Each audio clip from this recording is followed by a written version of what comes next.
বিসমিল্লাহির রহমানির রহিম। আসসালামু আলাইকুম। Welcome to my channel Ifti kitchen. বন্ধুরা, আজকে আপনাদের জন্য নিয়ে এসেছি কাসকি মাছের চচ্চড়ি। চলুন বন্ধুরা, শুরু করি।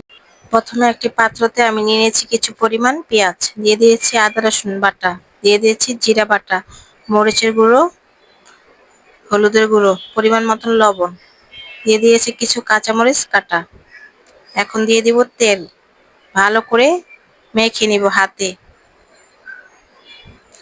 আগে থেকে পুরো মাছ আমি ভালো করে বেছে ধুয়ে রেখেছি।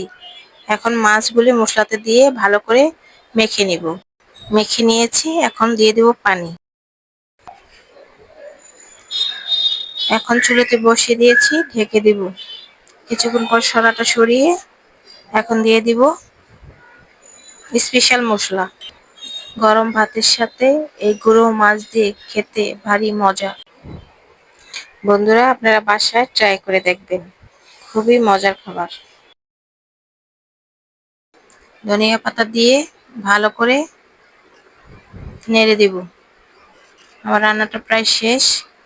বন্ধুরা, আমার রান্নাটা যদি ভালো লেগে থাকে তাহলে লাইক, কমেন্ট, সাবস্ক্রাইব ও শেয়ার করতে ভুলবেন না। ধন্যবাদ।